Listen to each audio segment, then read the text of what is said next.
start. Yeah, go for it.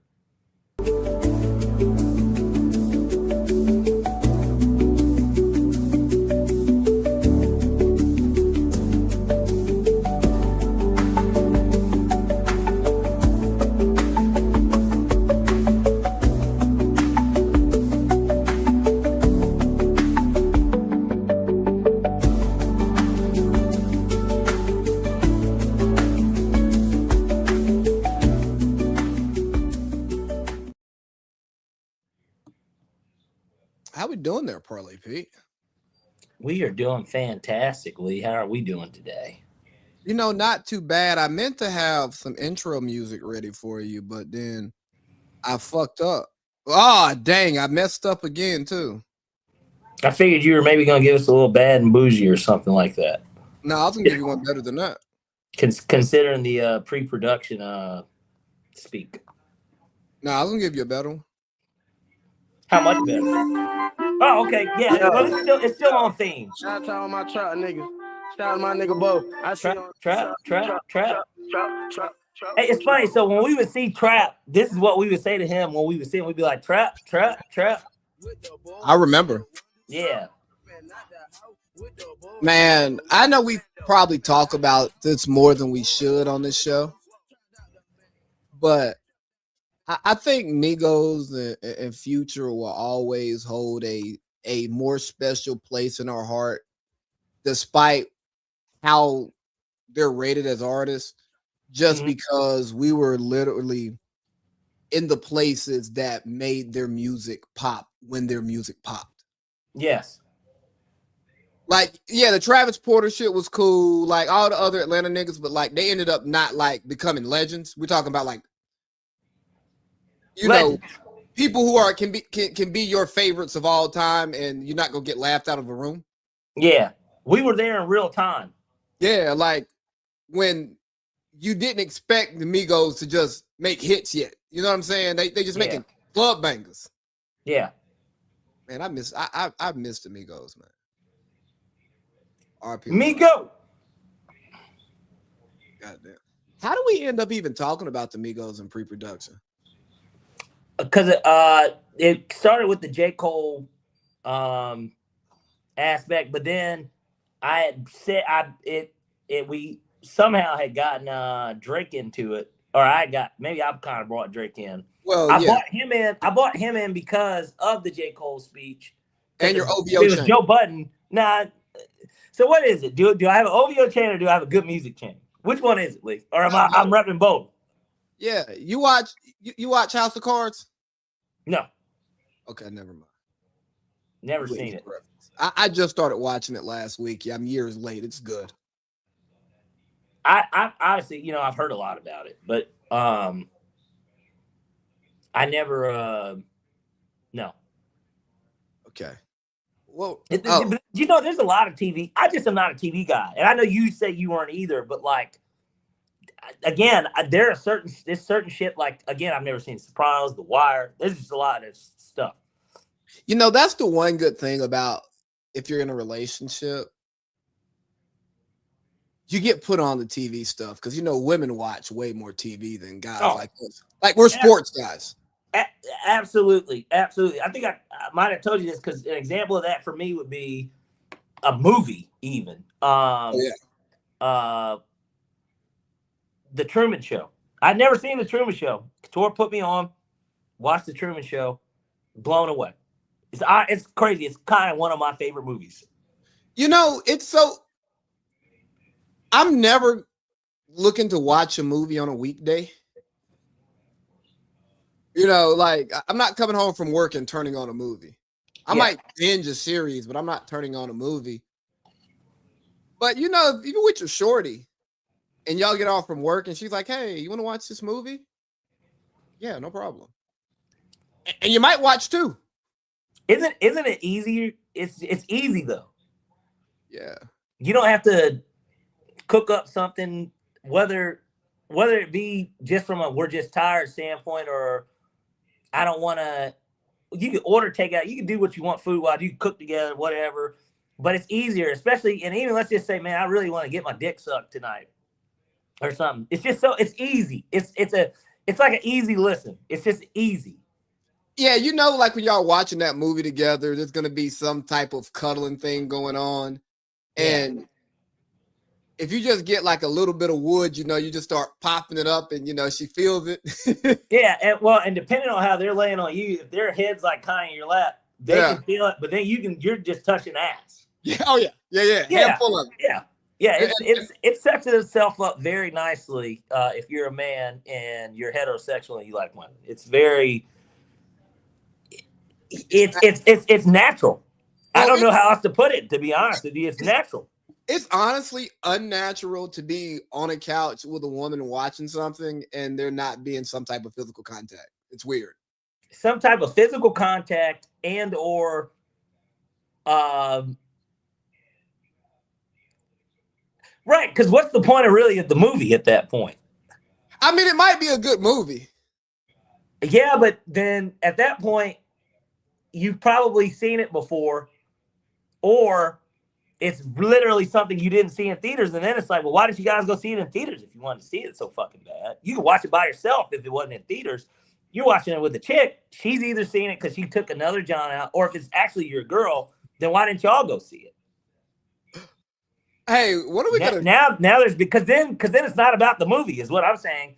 Because you would have went to see it in theaters if you wanted to really see it, and you have a girl and she wanted to see it. Why wouldn't you just go see it? Does that make sense? Yeah. No. Yeah. Are we gonna name that segment "Dear John"? Or I'm gonna workshop it. I'd like that as a working title. I do. I think tentatively that's a great way to announce the segment. I mean, we could make it like the Notebook. I don't know how we can incorporate that, and maybe that's like the. Have you ever seen the Notebook? I have a dick. Okay. Have you? I had to in high school. I had a girlfriend that she was white. How about that? I wasn't in a relationship like when the Notebook was a thing to watch, so I didn't have to watch it. Oh yeah, there's that. And then what's the vampire movie? I went and saw that in theaters. Yeah. Twilight. Did you read the books too? No, come on. I have a dick. No, I didn't read the book, but because I have a dick, I did see it in theaters with a woman. So, because I have a dick, and in high school, what's the easiest? We just talked about it. If you're watching a movie, what makes a chick horny in a movie theater? Her man being up on her and touching her, and you're watching what she wants to watch. She's rubbing your dick the whole movie. You're thinking to yourself, he's like, you like watching these vampires. I want you to suck the life out of this guy. That's what I want, And that's just the honest to God truth. People can look at this show and this segment, if this gets clipped up or anything, like, you can say what you want to say, but these are the hard truths that we have to live with. Hey, Parlay Pete, we are recording. It says live, and this will get clipped. Okay. Well, so be it, right? I think that's what pushing. This is culturally inappropriate. There you go. With AC Lee. One of these days. One of these days, Alice. One of these days. Yeah. I almost said that to somebody at work today. It wasn't a certain employee, was it? No, it was random. Okay. I don't know what I've told you. You don't even know which employee I'm talking about. That's the funny thing. Yeah, and I don't even know what employees I've talked to you about. So it's, Well, you got somebody that might want your dad because they want you, but you're emotionally unavailable for them. You're emotionally unavailable for them. Then you got Hey. You got the sweat. No. You got the sweater cow. Sweater cow. Yeah. The milk. The cannons, but cannon. But he told me about a couple, but those being the two stories that stood out to me. Okay, well, let's Well, we'll calm it down. We don't have to bring Bezos up. I shouldn't have said that. Well, you've said Bezos World on here before. Yeah, I mean, Yeah. this whole world is its world, you know. Well, regardless of what people want to realize, yes, he runs he has a fraction of it. I mean, everything's powered by AWS. Everything's powered by AWS. You can't get anything delivered without it being these guys, and They're going to drive the post office out of business. And you know, it's crazy. I always thought that the biggest loser for Amazon was Walmart, but Walmart still wins. Hey, you know Because why? some people just like movies like to go to get their shit in person. You know what else? What's that? The people who go to Walmart don't keep up with the latest trends. And that's Walmart's not a great, knock. though. Huh? I said Walmart's great though. Yeah, it's not a knock, but like your typical Walmart shopper isn't up on all the trends. They're more Facebook, less Twitter. You know what I mean? Correct. That's true. If people, people that use Facebook faithfully are Walmart shoppers. I guarantee it. I guarantee it. If there's somebody watching this right now on your Facebook, I would love for them to drop a comment and tell me I'm wrong. Now, granted, you could say, well, nigga, everybody goes to Walmart. Well, no shit, Sherlock. But at the same time, you buy fresh fruit from Walmart. You go to who goes to Walmart? Do you go to Walmart more than once a month? And that will answer the question. I don't go to Walmart once a month. I go to Walmart when I need something from Walmart. I get my dog food from there. So like I go once a month, but it's for dog food or like you're not a one-stop shop guy. No, not with dog food, because the dog food be Walmart be having they tax. Yeah, Walmart just has a good price on dog food. Yeah. And you're getting the big 50-pound bags, I'm sure. Hell yeah. You see them two monsters I got in there? Yeah. And how long does it take them to eat all that? I don't know. Because we've only got at my dad's house, at least. We got a dog. Well, technically there's 3 dogs, but there's one that's the outside dog, which I'm sure you've met. And then does the outside dog have a name, or is his name Outside Dog? Frack. It actually didn't have a name. Is what's crazy. But we had 2 when you came to the house that time. We had 2, but one of them died like last Christmas. I remember. Yeah, which it was so sad. But yeah, I've had that dog since I was in high school. So it's very sad that Minnie died. R.I.P. Minnie. But yeah, the other one's name is Frack. That's his name. You know Big Marv, right? Yeah. He's not. He's no longer Fat Marv. He's Big Marv. Can't even really. And now he's not even big, right? Like, if I hadn't lost this weight, I would be bigger than Marv. Pause. New Kung Fu Kitty. But Marv came. Like, I want to say it was the first time he came to my house at college. Out there. Yeah, in the Ville. Okay. My mom had like these 2 dogs. They were outside dogs. You know, no fence, no leash, no chain. I don't even know if they had collars. They just stayed around the house. Mm-hmm. Didn't bother nobody, just barked to let somebody know, let somebody know. Let you know somebody outside.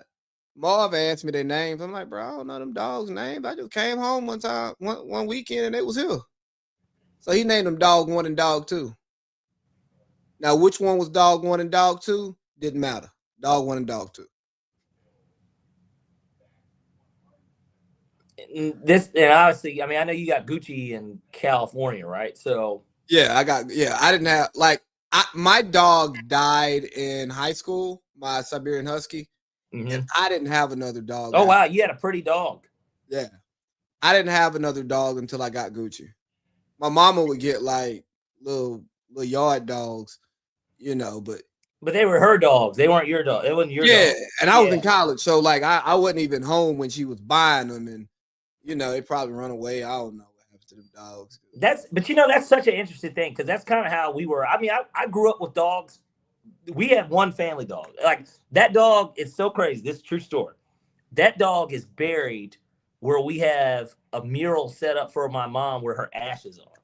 We literally decided to place it there. Yes, that dog was that big. Smokey. was our dog's name. We never had a leash, never had a cage. That dog roamed around our neighborhood, always came back home. We didn't even have to low-key feed this dog. It was that. Smokey was like we did. I'm not saying we didn't. Smokey was like a human. Smokey might just come back with a carcass or something. He's killed raccoons. He killed squirrels. He killed raccoons. We have a creek at my house. So like, even for water supply, this is what I'm saying. It was a self-sufficient dog. He killed a raccoon once. We saw it. Like, it was unbelievable. That dog. Coons are vicious. Man, let me tell you. Hey, can you call raccoons coons on podcasts, or do you have to say raccoon? I call it a raccoon because that's just the proper name. I don't mind calling it a coon. I think that I have a different meaning for coon, which we're going to get to in a little bit when it comes to our fan base. But like, so I like to distinguish the two. That way, you know who I'm talking about. Okay, because I grew up talking about coon hunting, coon dogs. Ooh, it's a coon out there. Well, Lee, you're a little bit more in the country, you know. It is. It would be considered more country. I'm from the country. I'm surrounded by fucking woods. Yeah. If I walk outside, so am I. Georgia is woods. So I'm surrounded by my family woods when I walk outside. There you go. Yeah. I live in the country. Yeah. It's crazy. Somebody might think that I'm more country than you because for whatever reason, people think that I sound country. And I'm like, no, the fuck I don't. Yes, you do, nigga. I do not. Country? I don't sound country. Maybe I have a southern accent. That's fine. I sound country. Okay. Not in a negative way. You don't sound like I don't take it as a negative. No, you don't sound like a but I don't sound country. Because I'm not from the country. I'm southern. I'm from the South. I will take you have a southern dialect accent twang. All that is fine with me. Don't tell me I'm country. Because I'm not country. I'm not from the fucking country. Who from the locker room can I call? I'm gonna let you pick. Well, Josh Holsey would be the first person that I would honestly reach out to. He was my first call. We can't call him. He's not an option. It's 8:00. We can get Boink on the phone. Let's hold that for later in the show. We can get him towards the because I was only calling to refute your claim that you're not country. I wasn't calling. I'm not country. I'm not country, but I mean, I guess it's fair to ask one of them. But like, nobody thinks I am not country, Lee. Like that's the point. I'm not country because I'm not. And Boink is honestly perfect because Boink is from the same area that I'm from. So is Boink country? The fuck? I mean, what are we? It's more so your accent. Yeah, but does that accent, what is that attributed to? Because you've heard my dad speak. Do you think he's country? I don't think so. No. I think that he says things like commode. There are things that give away where he's from. But I don't. My family says commode.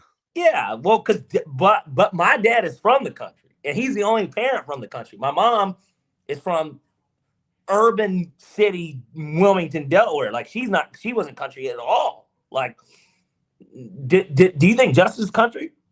Yes. Wow. Country accent, absolutely. Lair certainly didn't sound country. I don't know. I mean, I know you were, at the funeral. I don't think Taurus and Donis are country. Like, I don't know. I don't know. Yeah, I don't think I'm country. That's my point. I might wear a Georgia hat. I might have ripped denim. I'm not country, though. I'm just from the South. I just couldn't read it. I just didn't know what it said. I'm not playing these games with AI bots today. Yeah, well, that's fine. They tried to get us last week, but I guess we should talk about the most pressing news. You want to hit the theme music? Because I actually feel like doing this.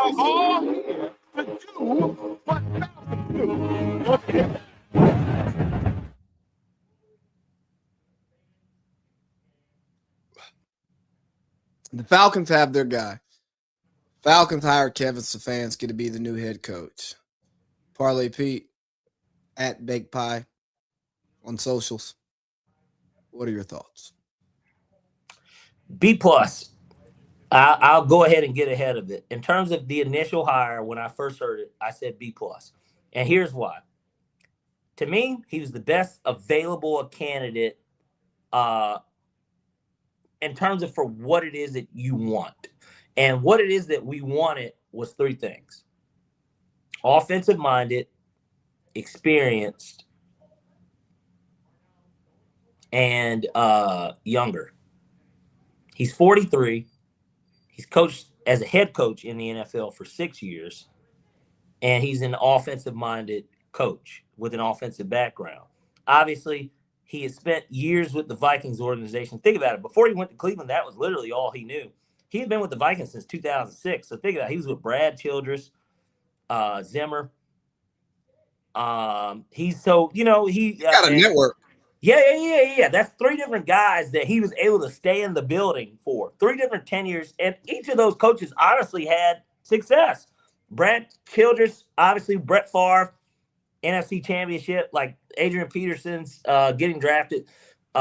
Zimmer went to an NFC Championship as well. A lot of success under his and a former Falcon himself, defensive coordinator. And then obviously what's his face? The current head coach, drawing a blank. Help me, Lee. I can see him. Kevin O'Connell. Yeah, there we go. So he's been under 3 different regimes at one organization, gets hired by the Browns. Obviously, maybe before now, Detroit would have been in the race with them as the 2 worst franchises in the NFL. Cleveland still, I think, low-key ultimately holds that title. I mean, the Deshaun Watson trade is a example of it.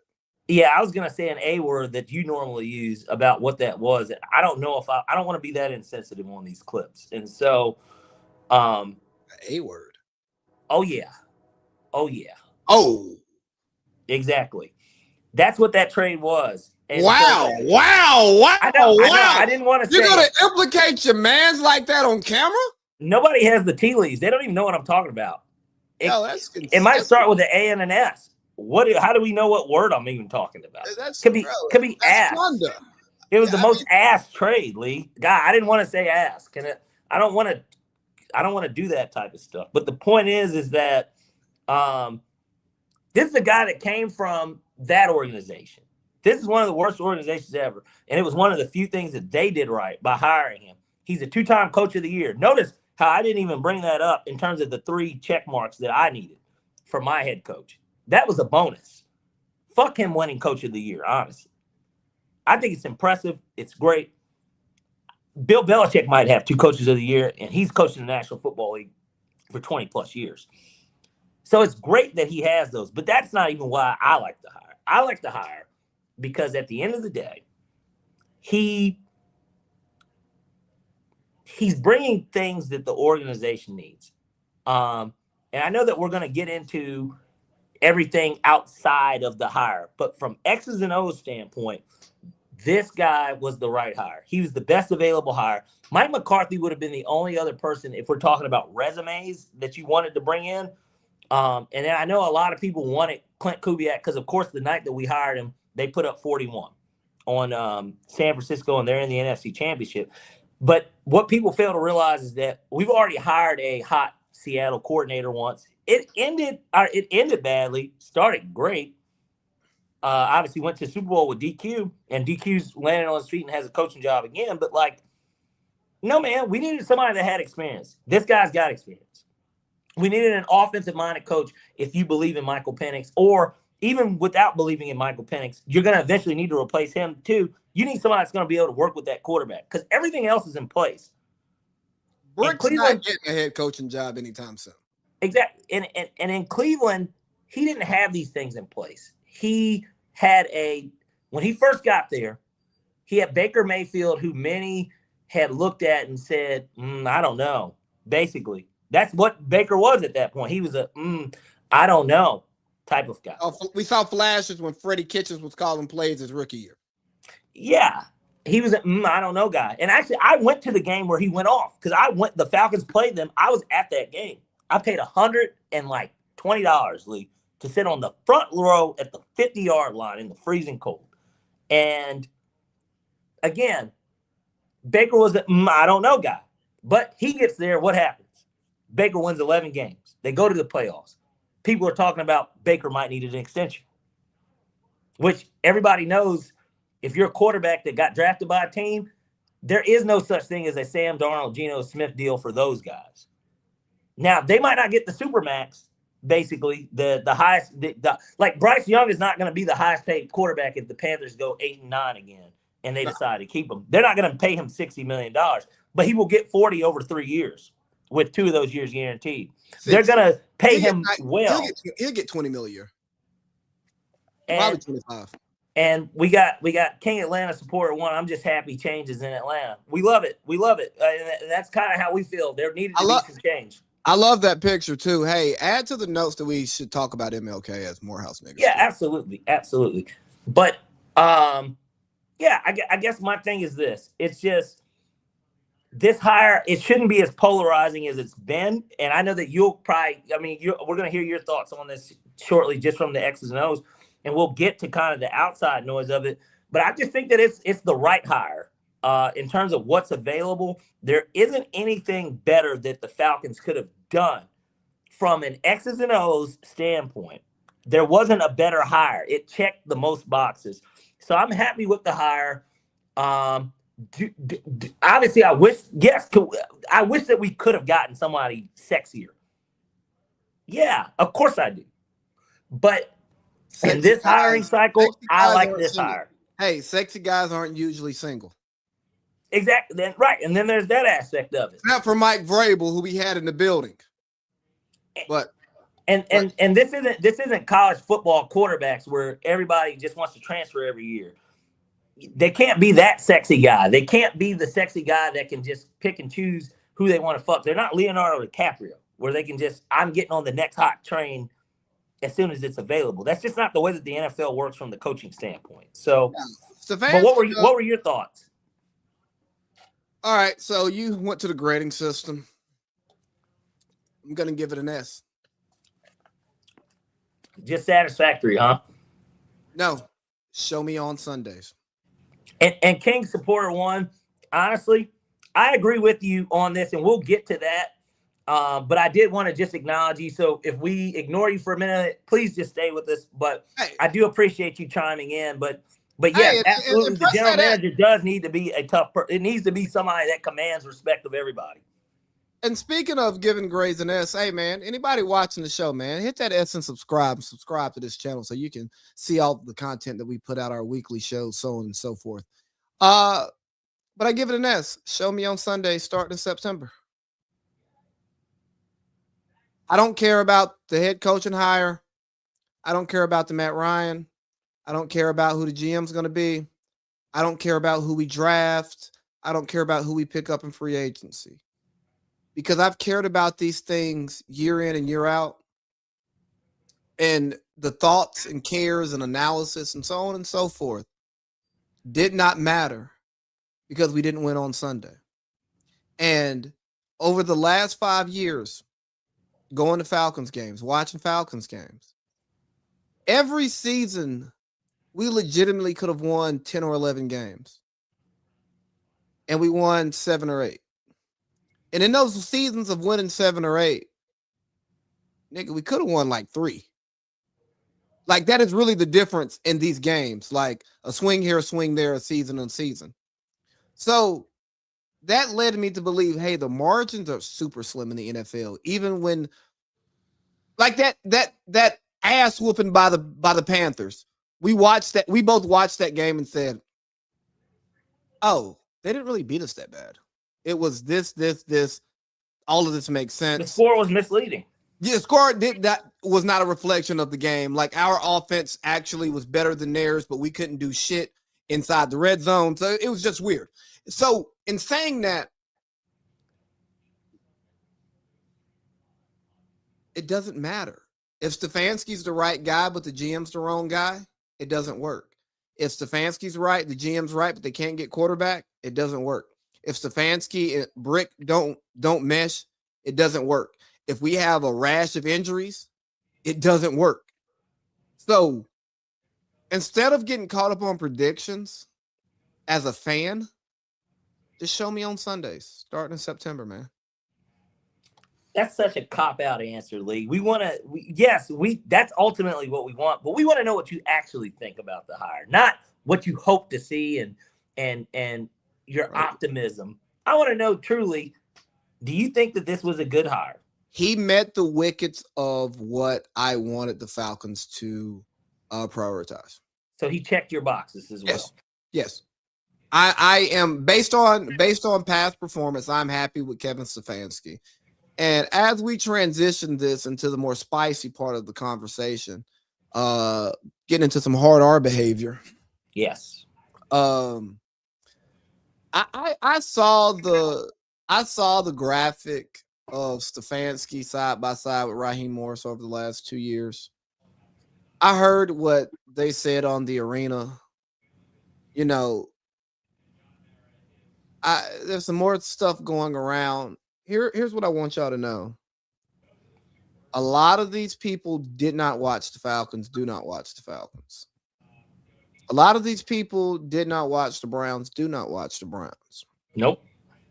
And also some of your favorite sports analysts, especially some of these retired athletes who aren't on networks, they're not watching all the games and they're not listening to people talk about it. So they're not getting any type of true perspective outside of a game here, a game there, what's on the four letters and a little bit of Twitter and the media narratives, right? So comparing Raheem's last 2 years to Kevin Stefanski and saying, oh, Raheem Morris won more games than Kevin Stefanski. Why would you fire this guy and hire that guy? Here's why. Raheem had a better roster, a better situation, and a better opportunity to win games. And although he won more games than Stefanski, he won less games than he was expected to. Now, Stefanski was expected to win games because he's Kevin Stefanski, and he went to the playoffs twice in 6 years. But starting this year, twice in 5 years in Cleveland, a place that doesn't go to the playoffs ever, right? He overachieved his contract, his time with the team. And he had legitimate reasons for losing. They traded away their future for Deshaun Watson, who wasn't good and was hurt. And then reports said Kevin Stefanski didn't want him. Kevin Stefanski can be wrong for not wanting Deshaun Watson and not putting Deshaun Watson in the best predicament to win. But if your coach doesn't want a player, you can't mortgage the franchise for that player and then expect a coach to win if it doesn't work. Like, sometimes shit's got to make sense. You know, I was having a conversation with a guy today, and he was telling me that, yeah, we suck for hiring Kevin Stefanski. He sucks. And I'm like, okay, maybe. Let's see. Like, he was like, bro, he sucks. I'm like, no, he coached in Cleveland and made it to the playoffs. You can't, those two things can't exist. You can't. I've never heard anyone say somebody that's won 2 Coach of the Years sucks. Right. So who the fuck was doing it for him? So Myles Garrett was just carrying the whole baggage, huh? In Cleveland this whole time. He carried the baggage the entire time. Because Baker Mayfield played on 3 other teams since he was gone when he won the first one. Then the second one, he had 6 or 7 quarterbacks starting for him, and he went to the playoffs, and he pulled Joe Flacco off the fucking couch. And Joe Flacco's been employed ever since. But somehow, some way, he's the issue. Hey, it's nigga logic is what it is, Lee. Hey, that's what this is. It's nigga logic. It's like some people don't even listen to themselves. Listen to more of this nigga logic, right? Then we start talking because he's a Tampa Bay fan.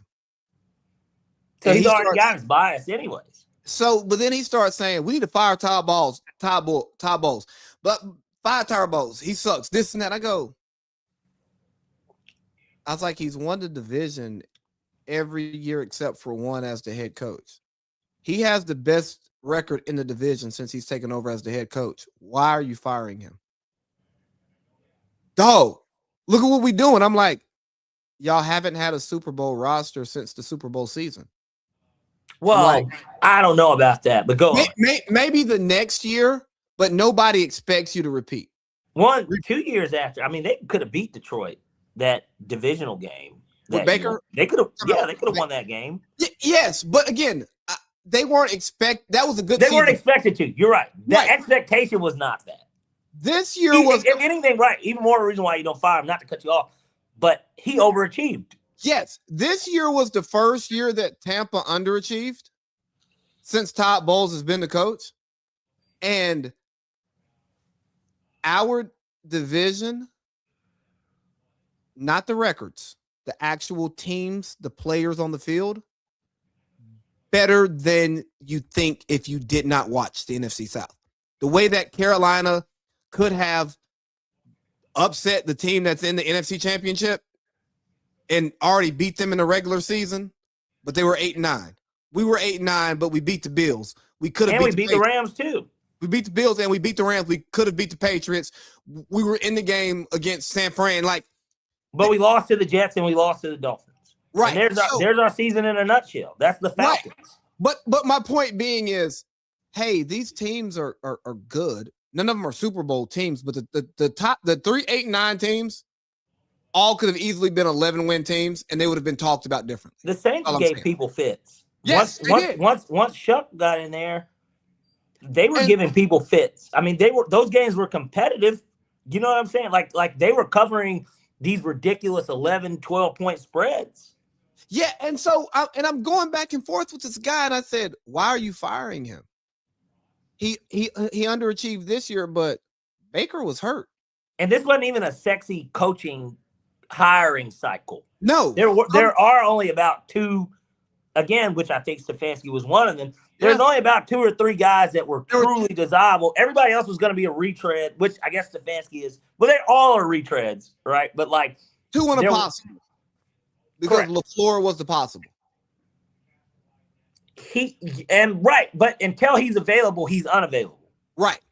And that's how you have to view it anyways. Right. So, and I'm telling this dude, I'm like, why would you change the entire culture of your organization because of one down year? But again, you had the best, you were tied for the best record in your division. So it was a down year, but you practically broke even. You know what I mean? Lee, it's just like anything else. Again, overreactions. We live in an overreacting society, and it's a microwave society. We want things now.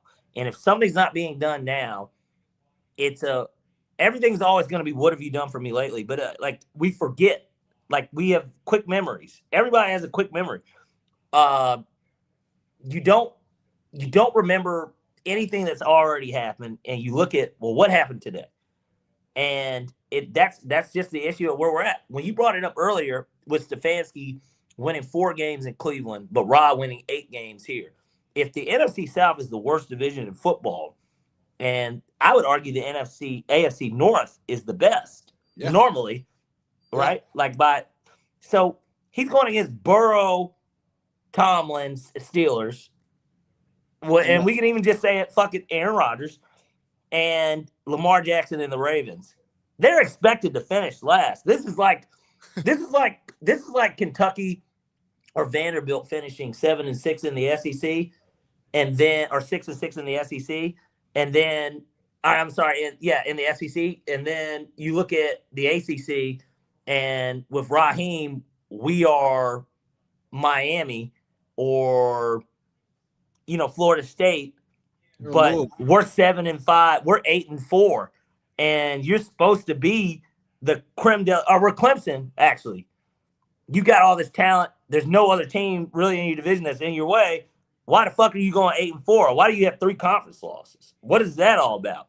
It's the same thing. And it's not to just compare it to cross, because we're going to get to college football too.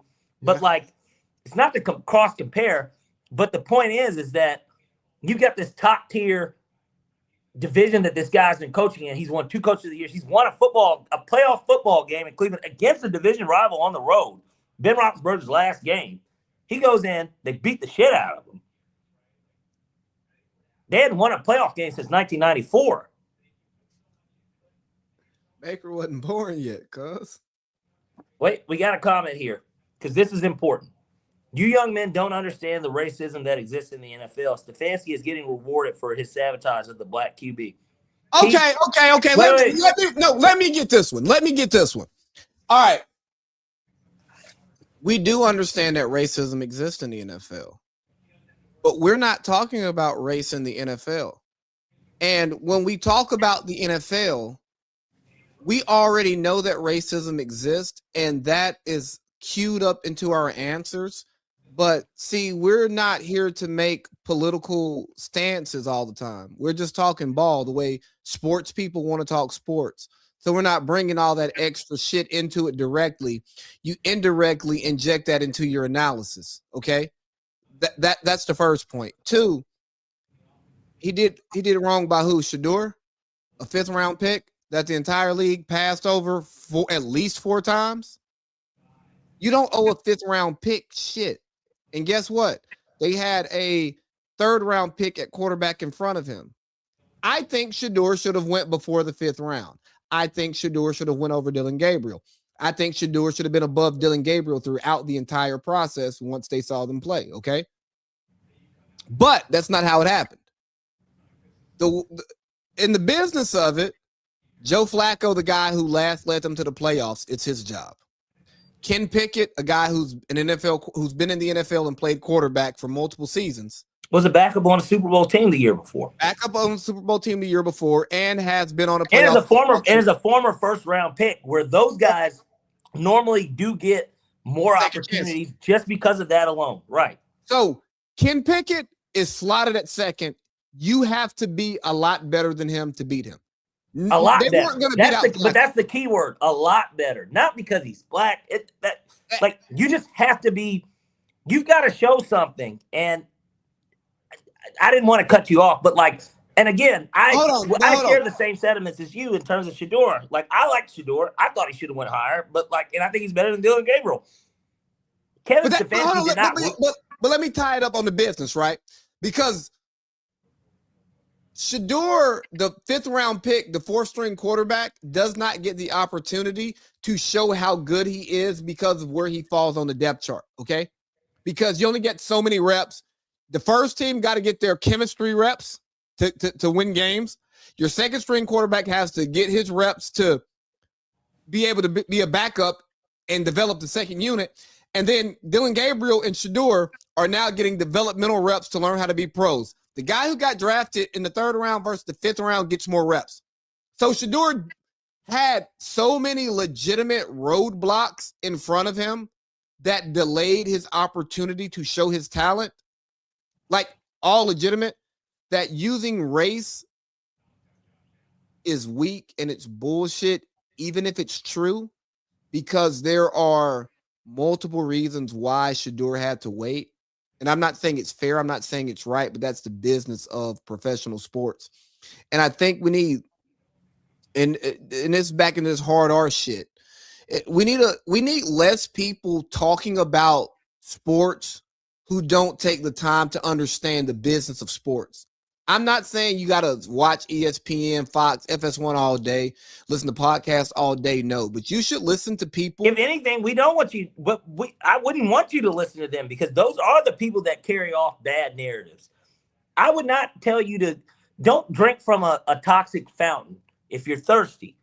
Stephen A. Smith, and this is no shots at Steve. Look, I hope, I never know who's watching. Keith Smith might be Stephen A.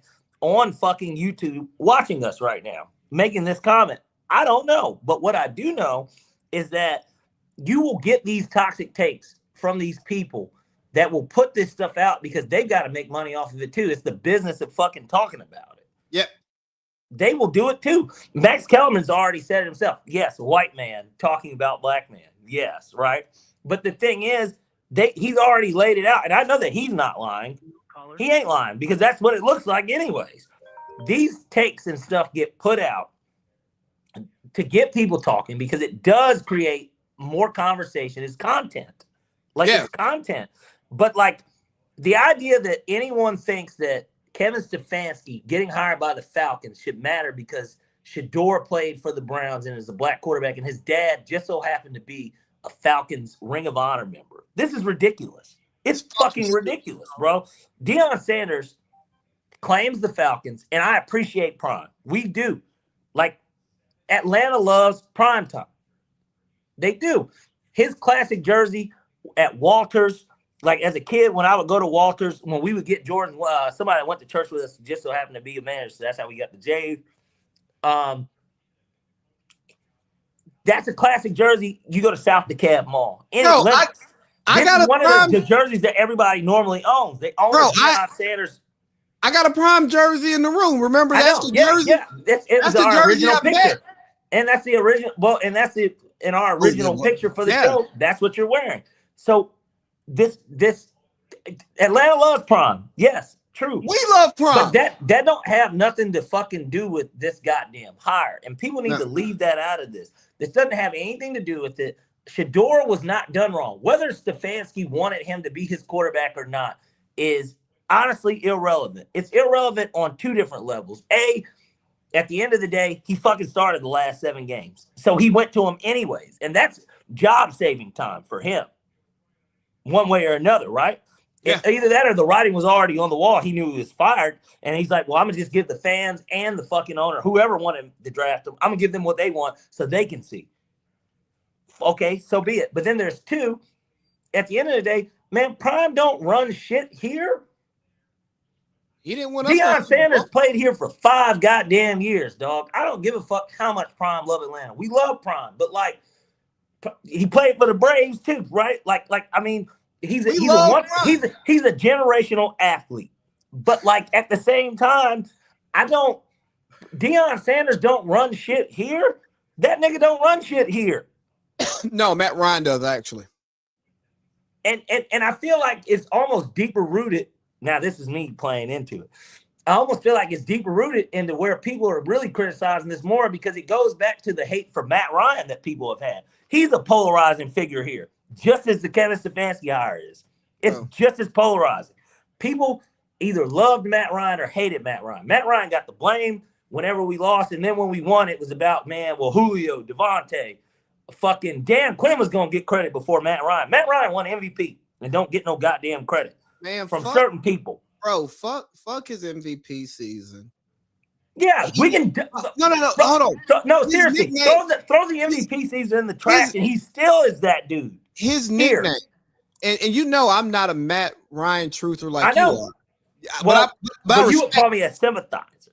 But he earned his nickname Matty Ice because he ice in his veins.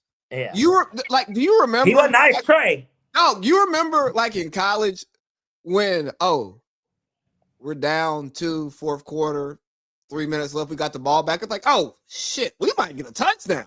Man, nigga, we might score too fast. Like, you remember the Baltimore game? The Baltimore game and the Chicago game. Those are 2 games I specifically remember. Nigga, the Baltimore game, I was and that was the Thursday night football game. Yeah. So ROTC was working the concession stand that day. Really? For fundraiser. Yes. They were making y'all niggas work for free? No. We made money for the unit, and if you worked at the beer stand, you got tips. So that was pocket money. But I'm saying y'all work for free outside. I mean, yes, you're getting donations, but I'm saying the Navy did not. I'm sorry, the ROTC did not pay you guys. No, we did not get paid, but the company paid our ROTC a lot of money, so we could go to get that free labor. Yeah, so we could go, so people could go to balls like you. You know, you came to our ball and shit. Hey man, look, I got invited. I didn't invite myself. Bunch of horse shit, if you ask me. Apparently, I took the hottie of the unit too. I didn't even know she was the hottest chick. She was attractive, but we don't talk about her on this broadcast. I'm just saying. She might listen. Really? Yeah. What was her name? I'm not gonna say that out loud here. We'll do it off air. Shout out to you though. I'm sure she'll remember if she watches. But no, so I leave my post to walk out and watch that last drive, and it was just beautiful. So I say all of that to say that Matt Ryan yeah, we did blow leads a lot at the end of his career, but that's not who he always was. And the hate for Matt Ryan, and now remember, I'm gonna sound like a sellout. And if you know me, if you listen to what we talk about on here, you know I'm not. Tell your truth, brother. But this is some of the this is the black racist shit that black people don't admit that bothers. The reverse racism. Yeah, like, hey, dog, if you are that type of person, cool, own it. And at the same time, if you're gonna be a racist that's just not in power, don't be mad when racist people in power treat you like they're racist. Because come to me with some goddamn facts about the situation. Let's start there. Where the fuck are your facts at? Bring some fucking facts to the table. The fact of the matter is that Matt Ryan is top 10 statistically in every quarterbacking metric, and this guy didn't play but for 14 years, which Brady Breeze, these niggas that are ahead of him, they all played more years. Phillip Rivers played longer than Matt Ryan. Ben Roethlisberger, everybody that is ahead of him played longer than him. Matt Ryan was on the trajectory. That's why every time the Falcons, they're like, Matt Ryan threw for 30,000 yards. He's the fastest to do this in NFL history. Matt Ryan's trajectory was to go there. He fell off faster. He did. But at the end of the day, I just think that the Matt Ryan hate has to stop. We got to stop this, man. I've seen these theories. And look, they're a minority. They're a very small minority within the Falcons fan base. But you see this stuff, these theories of people like, man, let's hire Michael Vick to be the coach. Michael Vick is the fucking coach at Hampton. Norfolk State. Norfolk, I'm sorry. Yeah. Norfolk. One of them. Something. No, it's Norfolk State. I was going to say Delaware State, but that's Deshaun Jackson. But the point is, he's the head coach there, and people really, really think that. Or hire Prime, who's been at Colorado and hadn't won nothing. Yeah, let's bring Prime in to be the head coach of the Falcons. That'll fucking do this. And then people start talking about, well, the business and sports aspect of it, that would sell tickets. No, the fuck it wouldn't. Who the fuck do you think buys Falcons tickets, nigga? Anybody that actually owns Falcons tickets knows that the same people that spew this nonsense can't afford the shit. Yes, Young Thug or DC Young Fly, yeah, I'm sure he could buy some season tickets if he wanted to. They invite that nigga to the game for free anyways. Them niggas go to the game for free. They are not normal people. The normal people that are black that talk about this, I'm not saying it's all of them, because there are some that can afford it. But for the most part, these are tailgaters that are saying this. These are Twitter fingers. These are motherfuckers that ain't never been to Mercedes-Benz Stadium saying it. And I'm not even trying to get classism on people. But I'm just saying, I know how much it costs to go to the game. And it's just like, no, hiring Prime is not going to go. Ticket sales are not going to fucking go up. You want to know what's going to make ticket sales go up? Winning football games. Hey, Parlay Pete. Yeah. You know I'm passionate about this, man. It's just, bro, the people who have the strong opinions go to church on Sunday and eat Sunday dinner with their family and watch the game. They don't even have strong opinions, Lee. They got opinions. They're not strong. The opinion isn't strong. That's the issue. It's deeply rooted, but it ain't a strong opinion because there's no factual evidence to back up even their theory. Like, they don't even, for their opinion, they can't even give facts to support it. Like, it's a weak argument. It's fucking fodder, bro. Like, that's what it is. It's fodder. And even in specific arguments, when they're right, it's not because of their logic. What are they right about? Give me an example of somebody like this is thinking and what they're right about. I can't think of one specifically, but I'm just saying, if you're doing a Falcons like conversation, right? You're doing some predictions and some debate.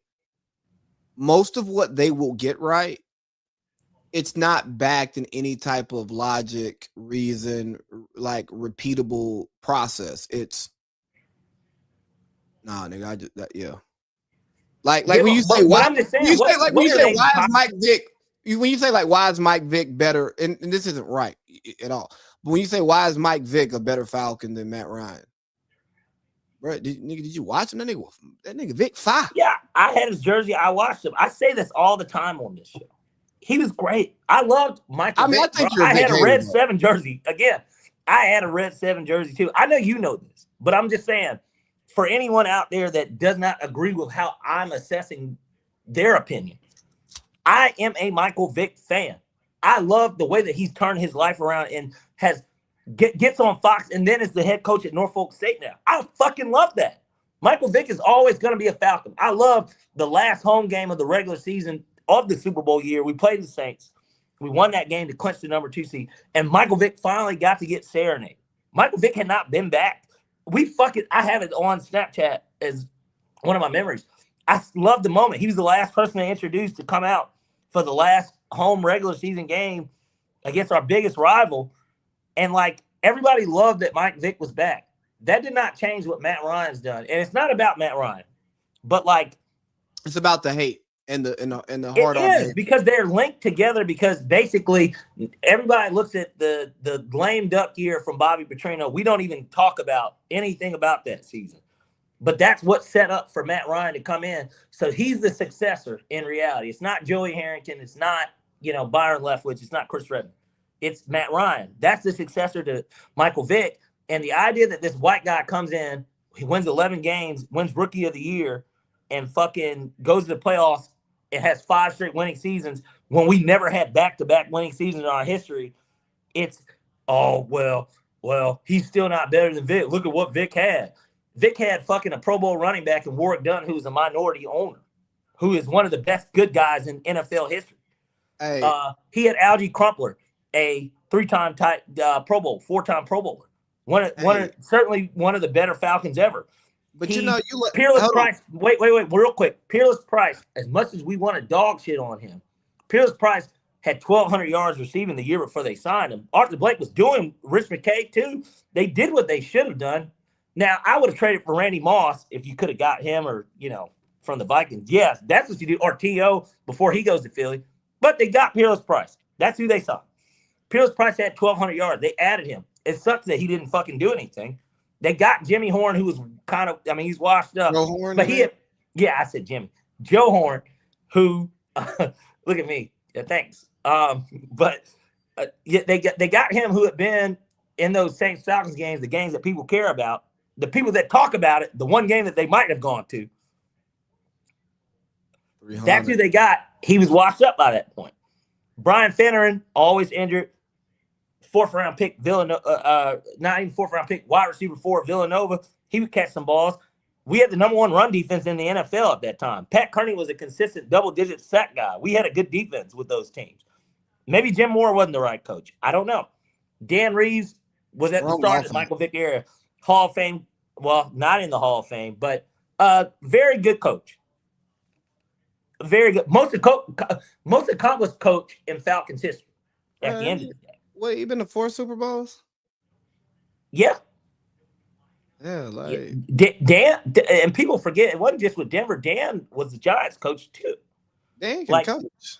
And he was an NFL player and was a pretty good running back for the Cowboys in the 60s. So it's like, you know what I'm saying? I guess I look at it from the standpoint of Atlanta needs to wake up in terms of their fandom. And I'm glad because I just looked at this and you know that this sits on my desk and I still have this to this day. Who is that, Lee? Mike Vick. I have a Michael Vick Nerf ball that I kept that my mom got me, and it's still in its packaging from that day. She bought 2 of them. I opened up one that already got fucked up a long time ago, but I still keep this as a keepsake. I still have a home and away Michael Vick jerseys from before the jerseys changed. I'm team Michael Vick. I love that Madden. It was on my 10th birthday. I'll never forget it. Madden 03. I turned 10 that year. 04, but it was 03 when it came. It was year 03, but it was Madden 04. I was 10 because I'm born in 93. But my point is that, like, I love Mike Vick. I do. But we got to stop this, man. We really got to stop this. This is not even a Matt Ryan defense. It's more of a, can we hop off the Vick sack already? The nigga we did not. He made amazing plays, man. We went to one NFC championship. And I'll never forget the Packers playoff win. I promise I won't. It was great. But we never stood a chance to win a Super Bowl, and he fucked the franchise in reality, which really helped it because we did get Matt Ryan because of what he did. All right, so I'm gonna close out the Falcons with this. All of this, niggas are talking about. Wait, we got one more thing, by the way. Understand Shador is in Cleveland and Stefanski is in Atlanta because he tried to convince the world that Gabriel. Yeah, okay. Okay, no, but look, we agree. Yeah. We kind of already said that, though. Yeah, cool. Yeah, we just keep it moving. We're not. Yeah. But we agree. No. And we appreciate you, Keith, for viewing and commenting. But we agree with that sentiment. Like we agree. Yeah, cool. Yeah. But I'm trying to close out a topic, and his comment just isn't relevant to the topic. And like, go ahead. We closed out that topic too. Like, yeah, we should have checked it earlier. Sorry, dog. But we put it up 3 minutes ago. But go ahead. But no, it's this city culture, identity, and all of that stuff. And Falcons fans need to be honest about who they are, or people who watch the Falcons and claim to be fans, right? You need to be honest about who you are and what you want. Do you want your team to be good, or do you want your team to be good the way that you want it to be good? So if you want your team to be good the way that you want it to be good, you're not truly a Falcons fan. Just like many Lakers fans in my age bracket, they're not true Lakers fans. They were Kobe fans because once LeBron went there, they didn't like the Lakers as much. It's not a shot. It's not a shot at them. But no. I'm not even being funny here. It's if you are a fan of the team. Excuse me. Yes, you have allegiances to players, but ultimately you want the team to be good. It doesn't matter who's making the team. The NBA isn't fairly, and you know that. No, I know, but I'm only making I get your correlation. I'm sorry. I don't want to interrupt you. So with this Falcon stuff, hey, we just had a black coach and a black GM. It did not work. It's not because they're black. It's because of a lot of things.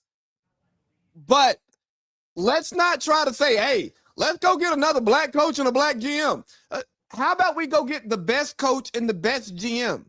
Like for the black people who want to lead with race, why do niggas got to be black to do a job for a team that you support? Like, it don't matter if you want the team to win. You just want the team to win.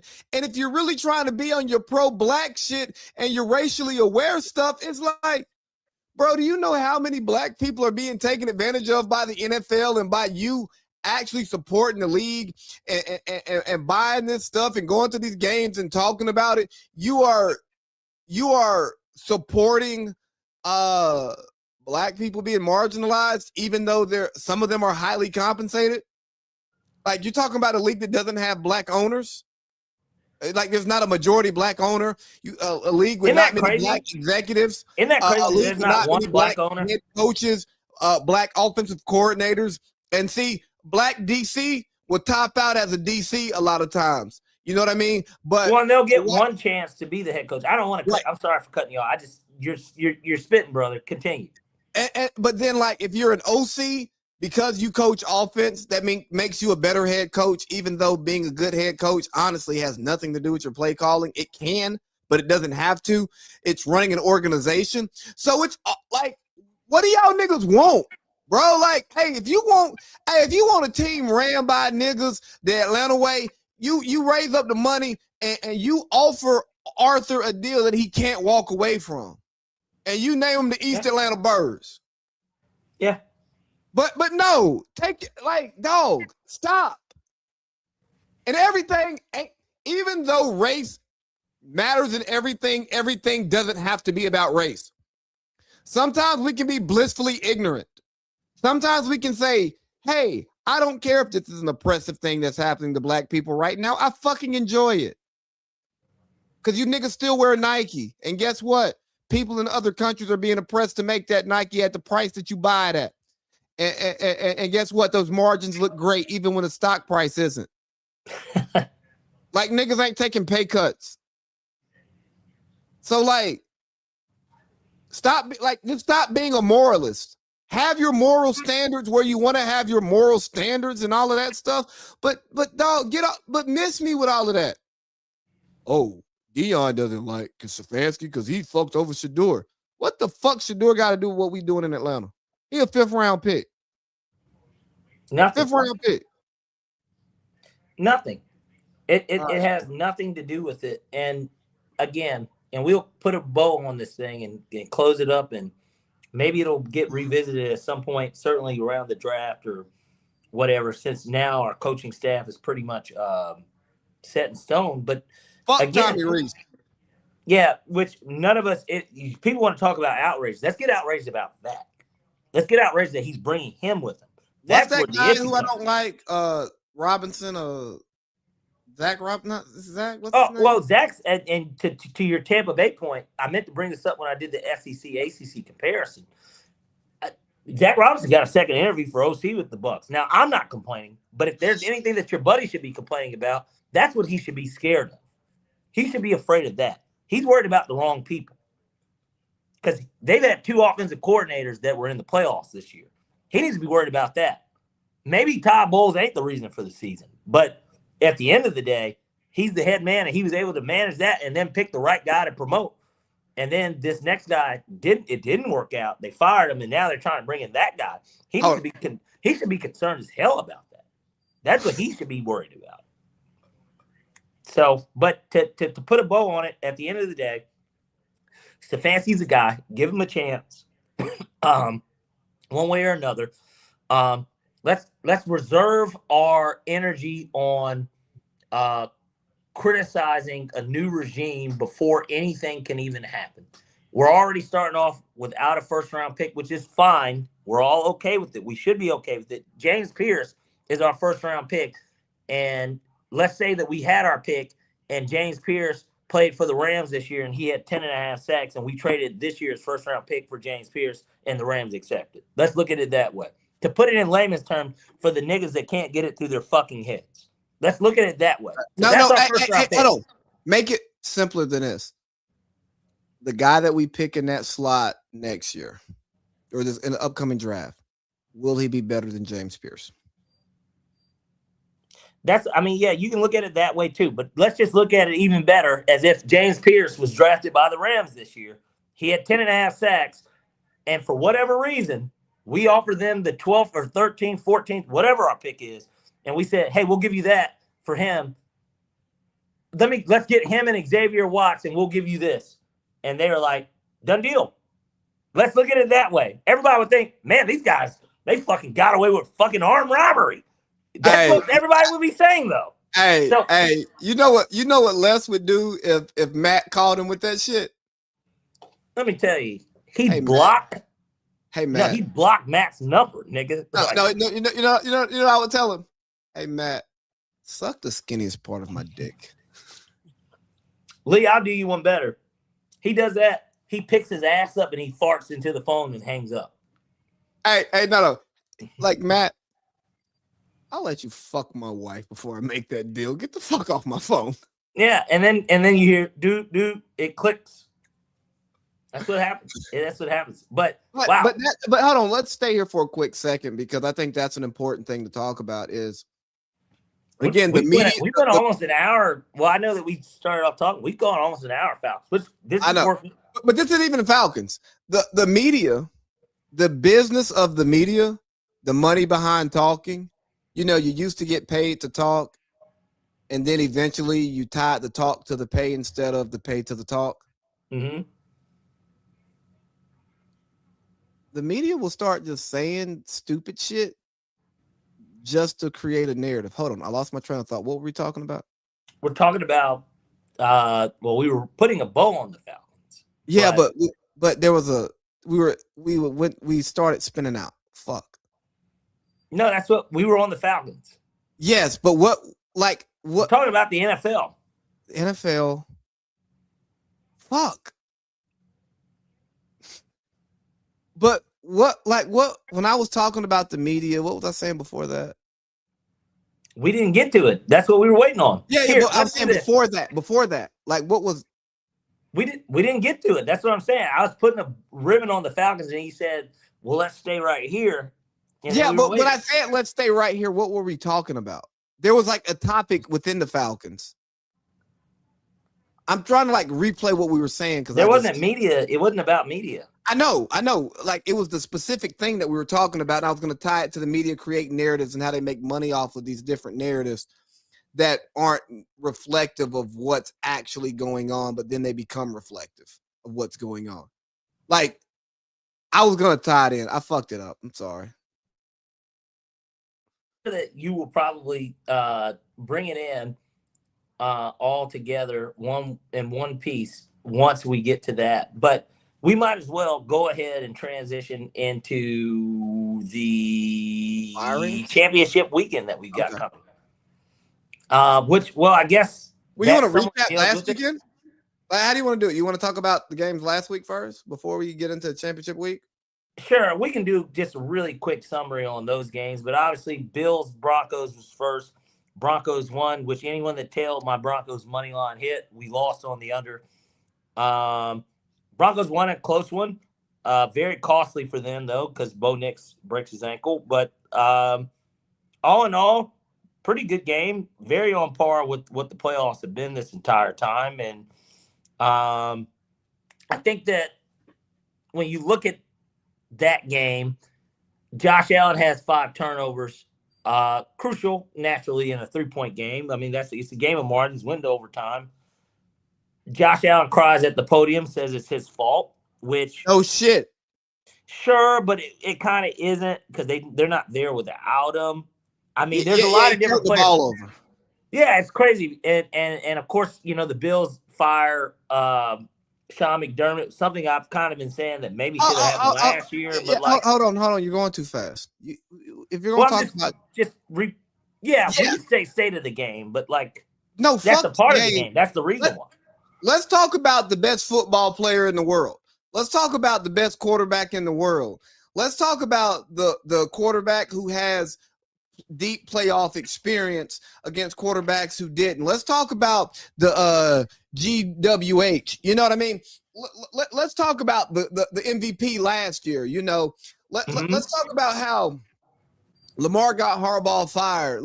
You know what I mean? Let's talk about all of these different narratives around this fucking quarterback who got put out in the second round by Bo fucking Nix and had 5 turnovers. He lost the fucking game. And then we still got Rex Ryan coming on TV defending him. We still got Greeny coming on TV defending him. And then people want us to watch these damn shows and think these guys are serious and watching the games, and their analysis on players are based upon the games. Either your analysis is fucked, or the way that you used to analyze the game and you actually used to give players too much credit for wins and losses was wrong. You either lying then or you're lying now. Well, what's wrong with Greeny, Lee? Is it because he, a lot of people don't even talk about Greeny. He somehow is still there. And Martin Luther King Day was obviously this past Monday. Shout out to MLK. I'm sure we'll end the show talking a little bit more about him. But Mike Greenberg? Yeah. How about Mike Greenberg still working at ESPN? Yeah. Okay. There's a clip, obviously of him saying Martin Luther King Day. And this guy. Well, you said Mike Greenberg, correct? Yes. Yeah. So he there's certain Freudian slips that aren't supposed to happen. Coon and King are not close. And we talked about raccoons earlier today. Yeah, but to make that Freudian slip, that means you have called him. You use that. Yes. That's all that means. It doesn't mean that you really meant to say it. It just means that it's in your verbiage. And I will also tell you that does not make him racist. It doesn't. But I'm just saying. And I really wish if that happened today, that nigga would not have a job. No. And he wouldn't. It depends. Today, he wouldn't work at ESPN. Maybe he'd be at Fox, but he wouldn't work at ESPN. He's Mike Greenberg. Is Green even that good to you?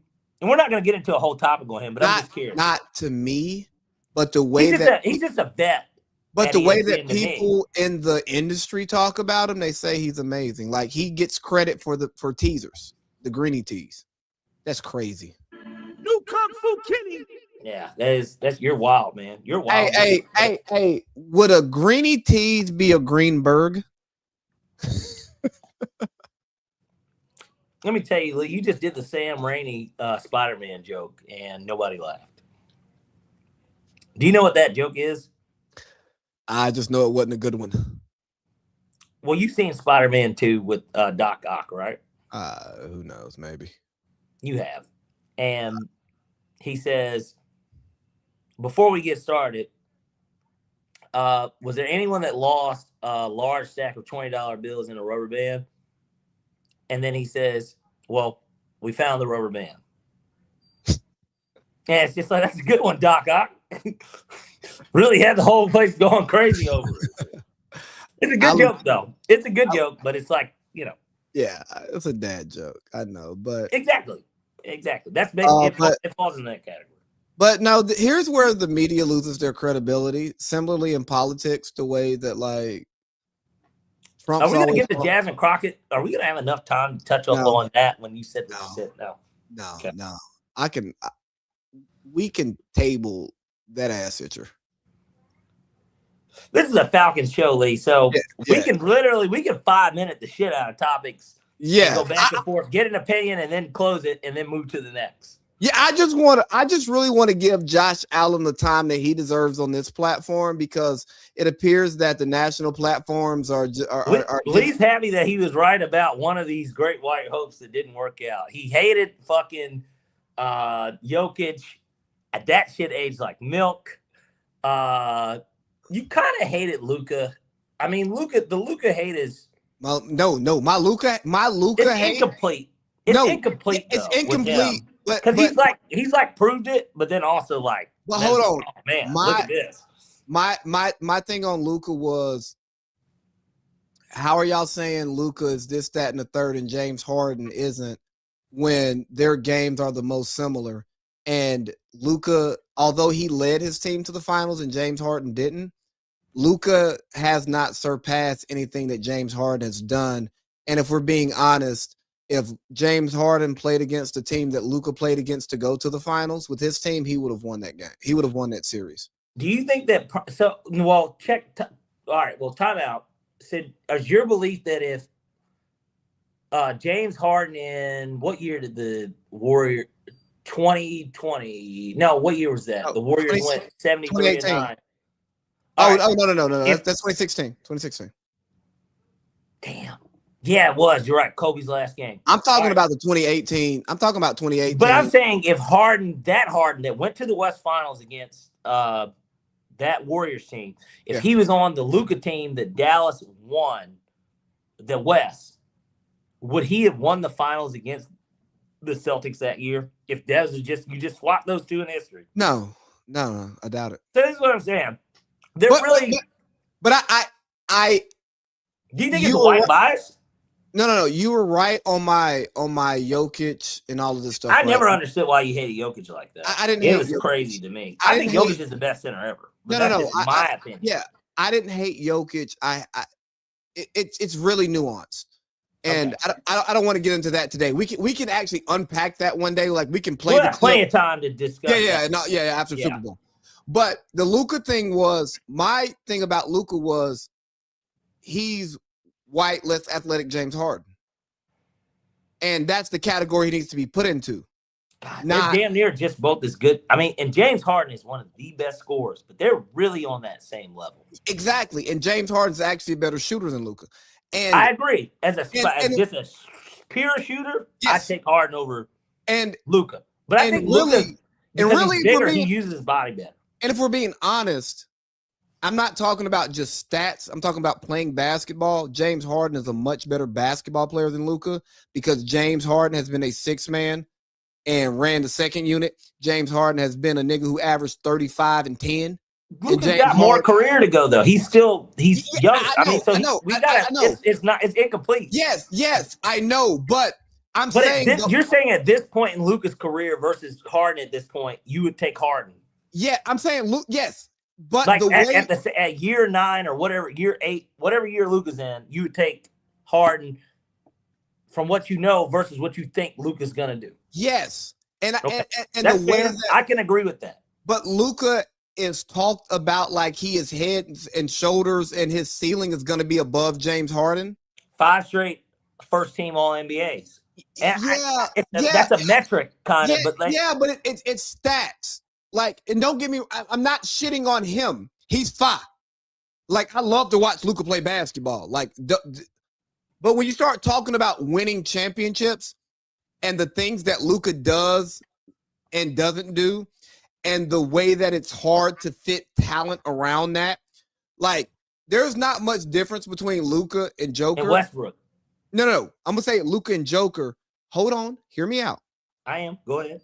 But with Joker being a big man who doesn't have to defend, doesn't have to guard every game, the primary best player on the floor, and you can bring in somebody to guard the bigs when Joker can't guard them if they're like the skinny, fast bigs, and he can still run the offense. Whereas Luka is in a premium position where you actually need defense. It hurts. It's just different in building a team around them. So all their usage ratios are damn near the same though. Like exactly. Yes. So he's on the floor. I'm just saying he's on the floor regardless. But I'm saying positional fit, then the way it translates on the other end of the court. AD didn't cook. I mean, maybe he did in the bubble a little, but like outside of the bubble, when they played the Lakers again, I went to game one of that Nuggets Lakers series. AD got his numbers. I'm just saying, no. That's the knock on Jokic for GOAT center is defensively, at best, he's average.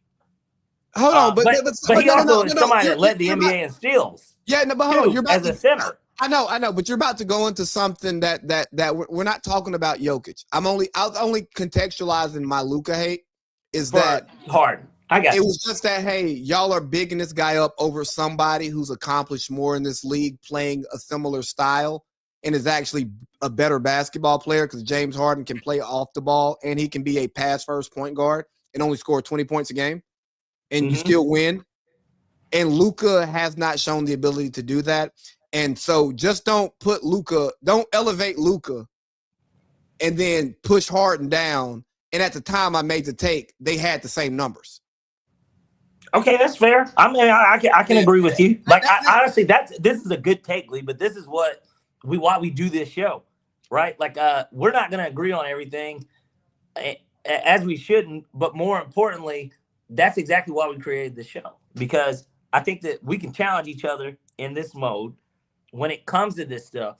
But I can agree with that take. I think that is a very good take in terms of that, because I'm not Harden ain't my favorite player. I know he's not your favorite player, but like. He's one of my favorites, though. He is, again, I think you said this on the phone to me once. He has changed basketball more than Steph Curry to a degree. And a lot of people wouldn't agree with that because they think that Steph Curry is who revolutionized the idea of being a good three-point shooter and it being, because it's such a high percentage shot, but being so good at it, if you do it so many times, that analytically it makes sense. When James Harden's just as good, and if anything, he can pump. If he gets you, he's not going to get fouled cross, and then even still do a midi, and it's good too. Or go to the hole, he can dunk on you. Like Steph's not doing. James Harden. Steph Curry's offensive bag is not as great as James Harden's. James Harden. And we know this. James Harden is a more capable. And he's bigger.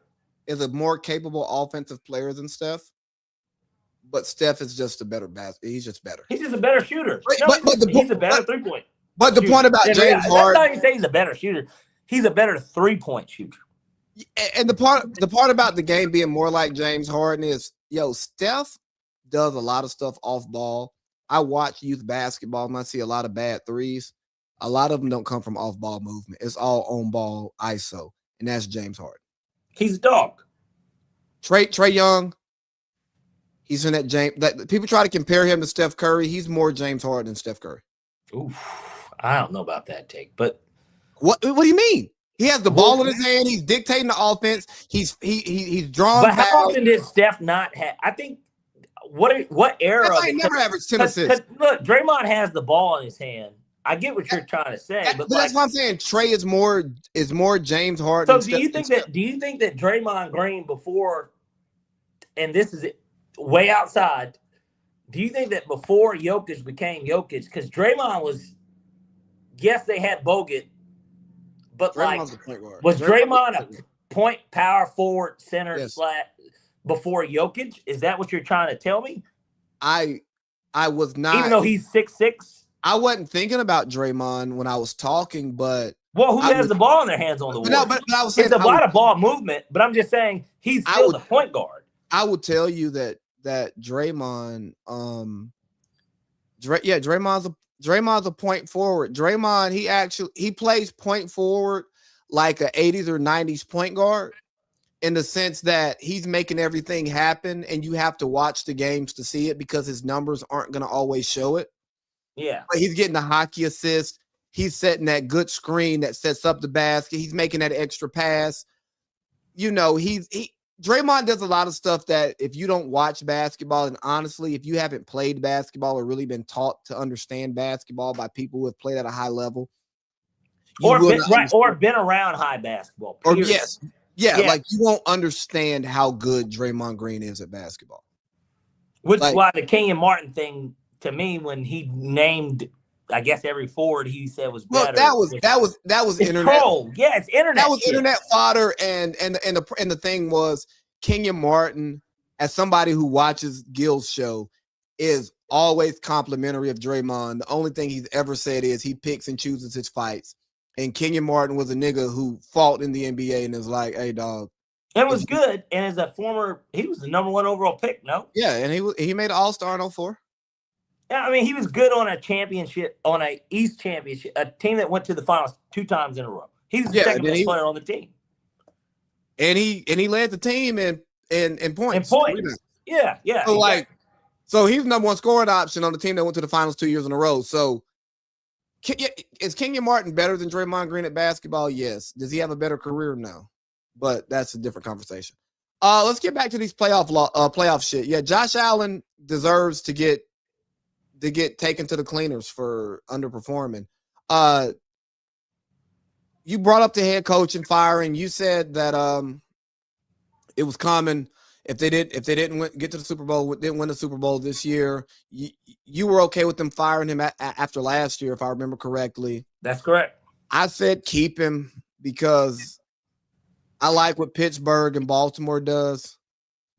I like continuity, but I understand why he got fired.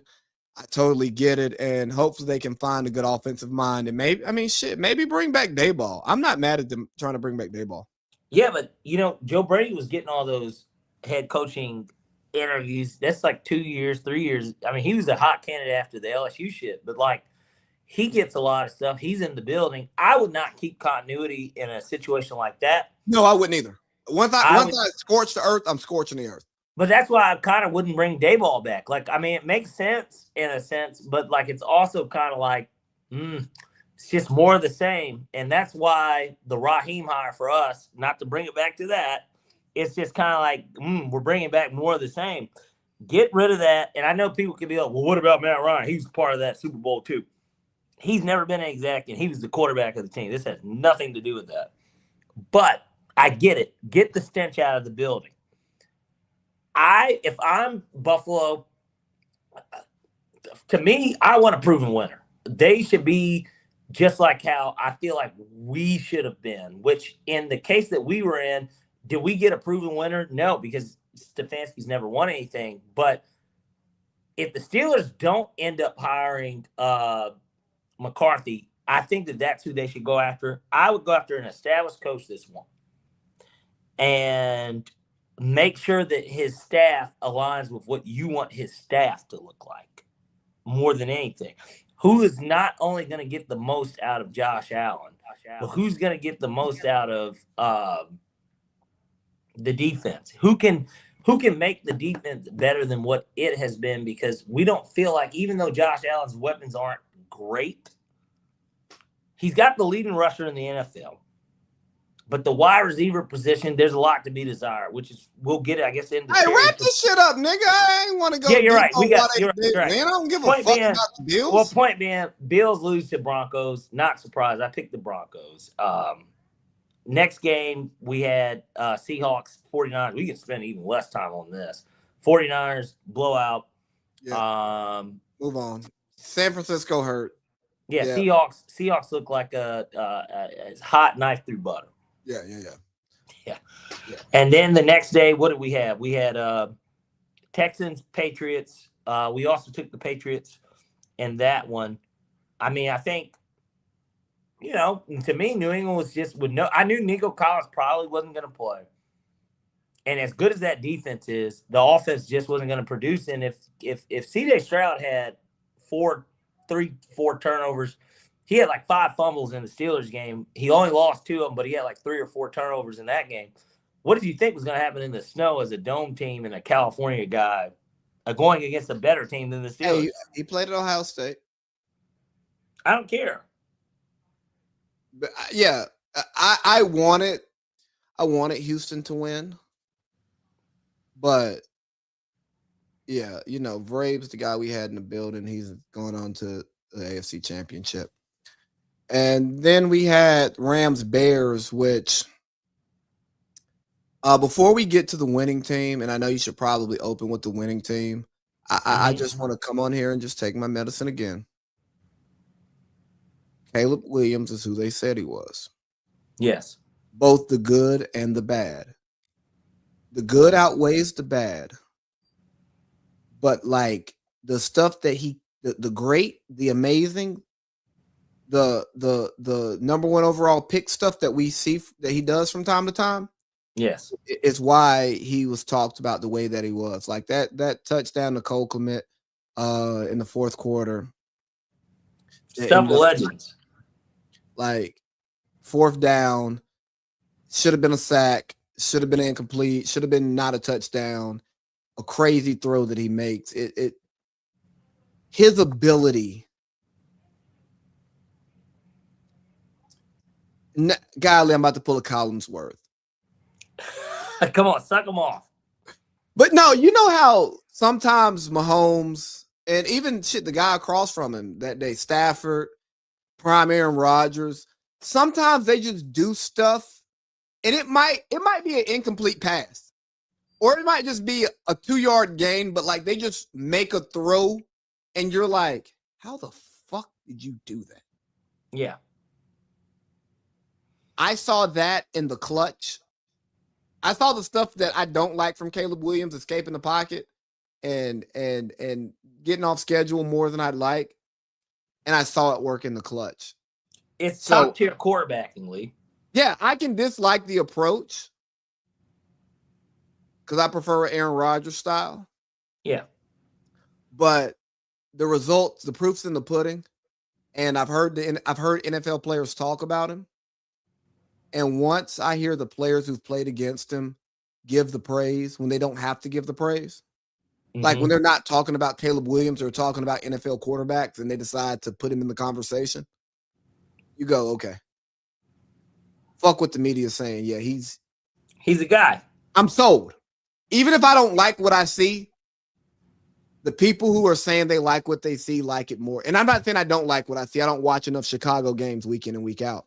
But no, Caleb Williams is him. And shout out to Matthew Stafford, man. I hope he wins this MVP in the Super Bowl because he's a Georgia guy. And if this makes Matthew Stafford to be remembered highly in his generation, he deserves it because it sucks to be Carson Palmer. It does. You're not talked about often, and anyone, if you weren't somebody that saw it, you wouldn't realize that, man, Carson Palmer's not a Hall of Famer, but boy, he could play. He gave hope to the two franchises where he had the most success. The Bengals, I always was a team that I liked, even as a Falcons fan. It was a team I silently rooted for because black coach. I like Chad Johnson, TJ Houshmandzadeh. They had Rudy Johnson was one of the running backs. They had Corey Dillon was gone by then, but like Cedric Benson, RIP. RIP. Cedric Benson's he's a second cousin of mine. But like yeah, I did know that. Yeah. It's so crazy too, because like Martha Benson, like he's Texas, he's Waco. Well, yeah. But he's a cousin of mine. But like, I mean, I didn't know him. I never met him. But like he's related to me, and so There are athletes in the family. Got it. Yeah. Deep on my dad's side, but But I think his mom was my grandmother's aunt. Okay. But regardless, the thing is him. He's somebody that just won't get that appreciation either. Like it happens every era where we get those type of guys. Hey, if you put Eli Manning like on a lie detector test and just asked him questions about Carson Palmer, who do you think Eli believes was the better quarterback during their time in the league? Yeah. I mean, he's gonna say himself. No, I say lie detector test, like what he believes, not what he says. Oh, I think he believes he's better than him because he's got Super Bowls. I don't think he believes that. I think he does. I think he might not be a good example of it though. No, I'm just talking about just talent. Like you say, like this, that, and I'm willing to bet Eli Manning would say that Carson Palmer has more favorable characteristics as a quarterback than him on a lie detector. And I say that to say I want Matt Stafford to get this MVP because that cements you. He didn't get Super Bowl MVP in his Super Bowl. If he gets another Super Bowl, he has 2. That means with an MVP award. With the MVP, so he has more Super Bowls than Drew Brees, and he has an MVP. And now you just look at him differently. Yes. Like people will say, like some people like Colin Cowherd will say he was better than Aaron. Number 1. He was never better than Aaron. He just got fucked by Detroit. Which could be true, but getting fucked by Detroit? But I mean, he also went to the playoffs in Detroit.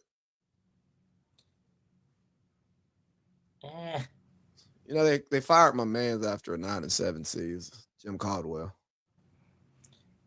Well, who do we blame? Jim Caldwell got fucked in both of his head coaching jobs, didn't he? 14-2 Colts, Peyton Manning, next shit. They tank, they fire him. Did he get fucked? I mean, he got set up in a position to where he was it wasn't necessarily, I have to win today, but just more so of I've got to win. But I also don't necessarily, because I'm new, I'm learning on the job anyways, but my leash is shorter. Like 3 years was always going to be his max. All right, I'm sorry. His minimum was going to be 3. He went to a Super Bowl. He lost. Peyton got hurt. Peyton got hurt, yeah. Then he goes to Detroit and turns things around. Now that's where he got the raw deal. He got the raw deal. I don't know about Indy. Well, they fired him after they fired him after the bad year when they drafted Andrew Luck. Well, maybe that was just a whole franchise sanitization. It was a new era.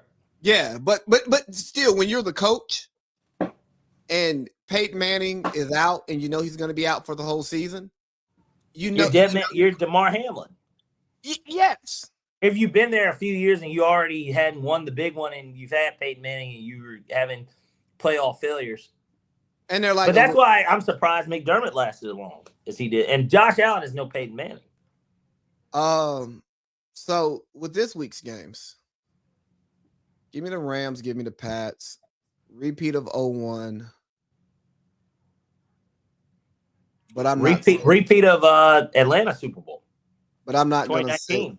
But I'm not gonna say that the Patriots start their new dynasty, even though it's year 2 for Drake May. Yes, year 2. Yeah, and Brady was what, year 3 or year 2? Year 2. He was his rookie year. He didn't play. His second year, obviously, he had not played until. So here goes your media storylines, because guess what? This is the sports entertainment business. And then when the media makes more money, the sports make more money. So here's your prediction, guys. Well, I am going to wait unless you want me to do my picks right now. No, just wait. I'll wait for a prediction, but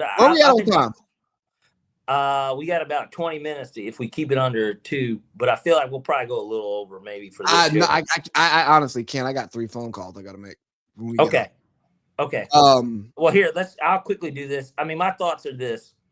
Heartbreaking news for Denver. They got home field advantage. They're playing against a team that is beatable. So there's that.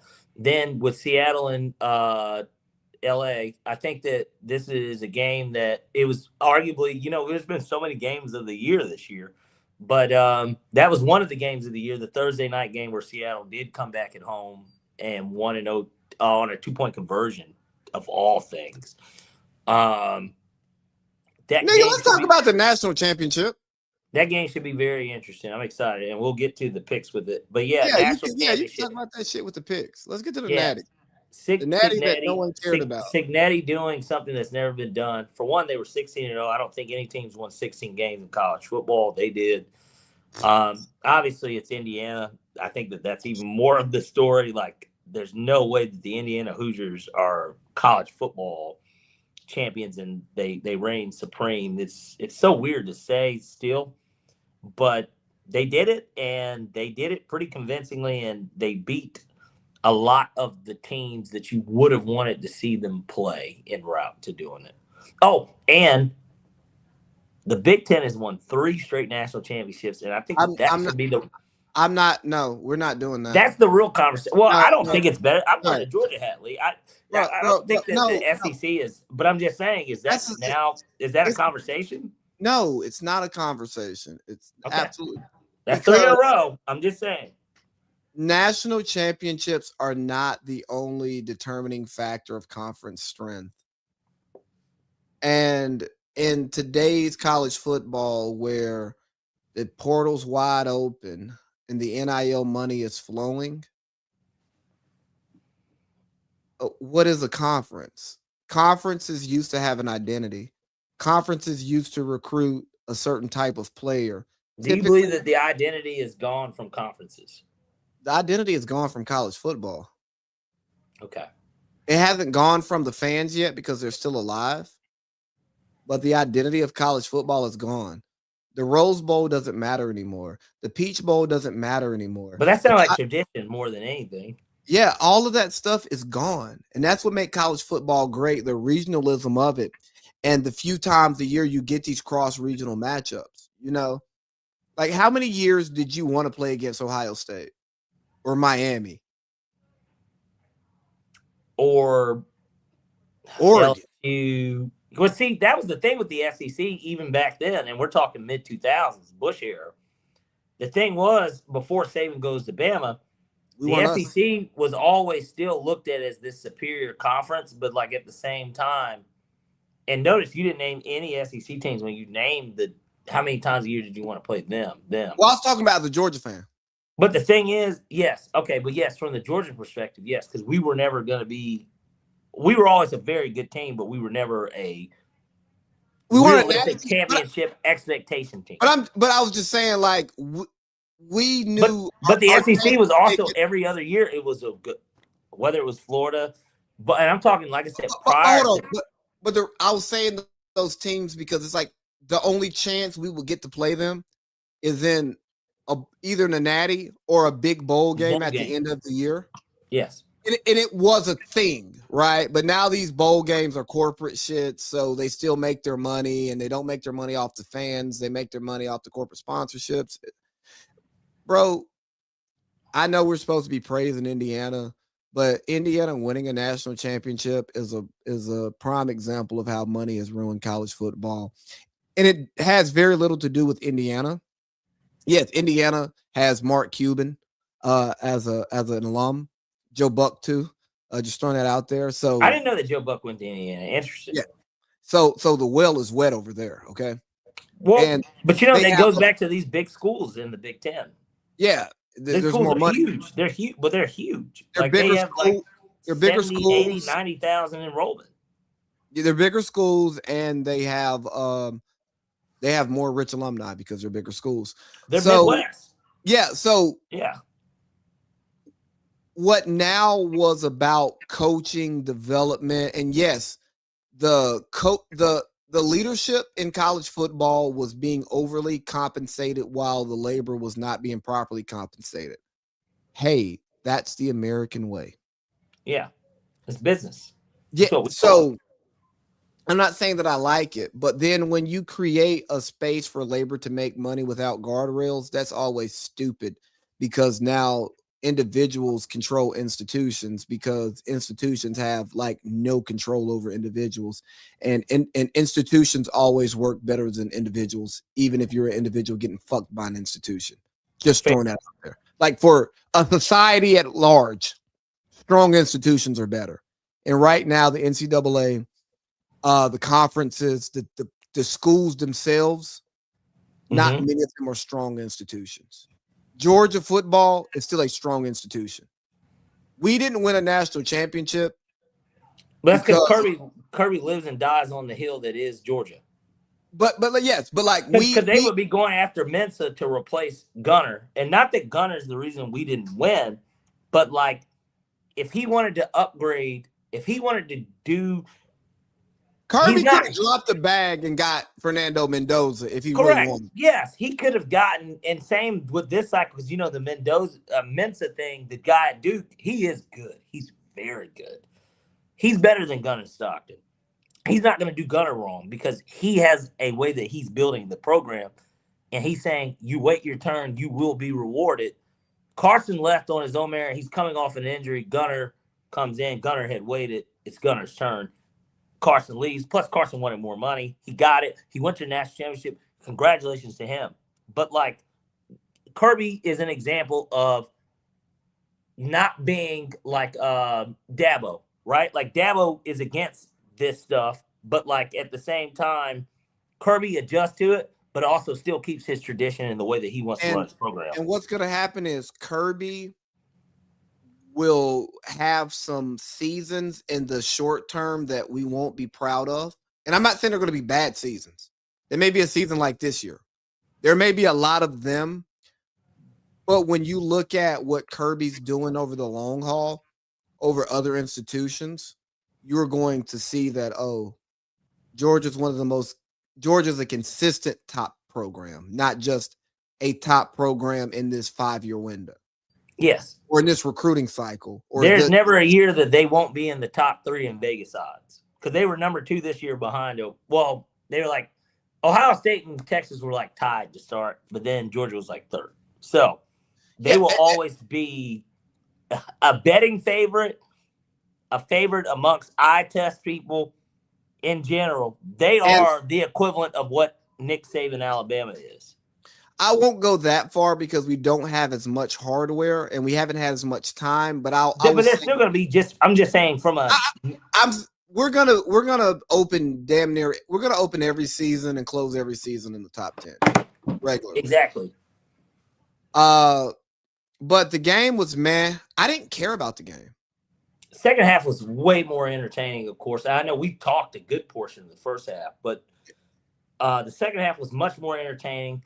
I went and got the bottle of liquor that I told you I was thinking about. I went and got that, and the game was just better. It sucks because Indiana cost me. If Indiana had won the second half, I would have won like $6,000 on a $50 bet. That's not here nor there, but that was still a part of it. And gosh, we didn't get to get into this whole. We'll have to say that I guess for next week. Where we at on time? We'll have that week in between the Super Bowl, anyways. But where we at on time? Well, we got about 12 minutes, and so, it was a snoozer in the first half. The second half was certainly better. Mendoza makes his Heisman moment in the national championship game with that run, no doubt. And some could say maybe the throw he made against Penn State was the Heisman moment in regular season, but that play will live in lore when they do the highlight package for national championships for years to come. And him diving and taking the shot, and the fact anyone that watched the game will always remember they did that on a 4th down up 3 in the 4th quarter. And we saw that Adidas on the field, and it was disgusting. Yeah. Make America Nike again. Yeah, well, now we got these libs running the damn office. Do you want to talk about the NBA All-Star starters at all? We might as well touch on it. I mean, we got about 10 minutes. I don't see why not. Let's give it 2 minutes. I sent it to you somewhere, didn't I? I know it off the top of my head. Cade Cunningham, Jalen Brunson, Jaylen Brown, Giannis, and who's the fourth all-star starter in the East? I don't know. It's a foreigner, Giannis. So You already I said named Giannis. all the Americans. I named all the Americans because those are the 4 Americans. Well, no, you said Giannis twice. Giannis, Jalen, Cade, Jalen. No, Jalen, Giannis, Cade. Who did I just miss out on? Jalen, Giannis, Cade. I'm pulling it up right now. Jalen, Cade, Giannis, Maxey. Okay. Maxey was who we were missing. So pretty weak Eastern Conference stars, if I'm being honest. In my opinion. It's not weak. It's just because it's positionless. It's guard. That's weak. That shit's weak. And then in the West, very superior. You got Wemby, Jokic, Steph, Luka, and Shea. There you go. League MVP. And so kick Steph out just because in reality, numbers-wise, that was an OG move. But look, I mean, think about it. And LeBron made sense because he missed so much time before the season started, regardless. And the Lakers don't like him. And I just think that the NBA in general, there's not LeBron fatigue because there's just so many Bron sexuals still that that are here. And I don't even think it's the Bron sexuals, bro. I think it's the Bron haters that actually fuel it. Yeah, but I don't even think anyone hates LeBron anymore. It's just more of a. They still do. They hate him in terms of when it comes to legacy greatest of all time talks. Nobody cares about him currently. Nah, bro. I'm actually less of a LeBron fan today than I. It's time for him to go in a weird way. It's going to be a sad day when LeBron James seriously is not playing basketball. But let's get back to the All-Star game because we're short on time. Right. Hey, look here. Ant-Man is averaging 30 on 50% shooting and 40% from the three. He's a higher speed than Steph. I don't care if Steph is the OG. I don't care about none of that shit. I don't. And I respect Steph. And Steph is supposed to be an all-star starter because he's Steph. But if Kevin DeFlocka ain't an all-star starter, put that young man Edwards in because by all the metrics that matter to the media, and I get it, there's a fan vote that goes into that. But if I'm averaging 30, I'm a higher seed than you, and I'm averaging 30 efficiently, nigga, I'm an all-star starter. I should be an MVP. We being honest. Better question, and we can run through this super duper quick. Just name off the top of your head some of the people you think are going to be reserves. We know. I don't know. I don't know because there's going to be 16 Americans and 8 foreigners. So Denny Avdia is going to be one with the Blazers. He'll be one of the foreign players, no doubt. He's kind of all-star deserving, but he has all-star numbers. Yeah. The Blazers are competitive. Bro, the NBA All-Star game is just stupid. They've lost sight of it. Gilbert Arenas, I quote him a lot here. He talked about how to improve. We didn't even get into any of Gil's Arena either on all this after we talked about it and said we were going to do it. I forgot what they talked about. A lot of things. But we kind of addressed it anyways with the Falcons stuff. But oh, yeah. You talking about that football show. Fuck them. I don't watch that shit. Gil said, hey, the problem with the All-Star game is it's a pickup, it's an exhibition game, but they call it worse than they call the playoffs. Right. So niggas stop playing. And again, that's stuff you can't get from the media necessarily, or even retired players who just talk about it but didn't play in it. Yeah. It's like, oh, I done went to the basket and I done got hit across my head and they ain't even calling it. Oh, I'm not going to the basket no more. I'm just shooting threes. Yeah. I'm not going to get hurt for games that matter, the playoffs, my legacy, have Skip Bayless talking bad about me because I got hurt in the All-Star game trying to play hard to make the fans happy. But the league's not protecting me. And I just think the league is so far removed from the fans. Because if you're going to do a U.S. versus World All-Star game, 12 versus 12, my nigga. And also, why don't we make it North America versus the world? Because that helps your numbers. It helps by giving you Canadians, but like the Canadians come to America and would Central America and like the Caribbean, but yeah, the Caribbean. There's not very many South American players. No, that are all-stars. Like Cat has claimed his Dominican citizenship. Imagine that nigga playing for the world team. Nigga, you from New Jersey. And that's the issue with it too. They just don't. They didn't set it up right. But Donovan Mitchell, he Panamanian. He's Panamanian, yeah. All right. I mean, your grandparents are Panamanian. I'm not shitting on your on that, but nigga, no, you're American. You should play for Team USA. We had spoke on that, but look, we've got about 4 minutes, so let's get into this. Ladies and gentlemen, it is time for Parlay P's NFL Championship Sixers. All right. I've got a flaming hot six-pack. Obviously, we're down to 2 games, so it makes it a little bit harder. So I did this. I did a 3-3. We got 3 props. We got 3 game picks. I'll start off with the props just because the props, anyone can do those on a lot of those. So we're going to start off with one. Jarrett Stidham, over 198.5 passing yards. Really low to me. New England's got a solid secondary, but give me the over here. Next, we got Jackson Smith and Jigba, JSN, presumptive offensive player of the year, over 6.5 receptions. I love his receptions prop. He absolutely should get it in a championship game like this. Next, we got Kenneth Walker, who what's his face is out. Zach Charbonnet's out.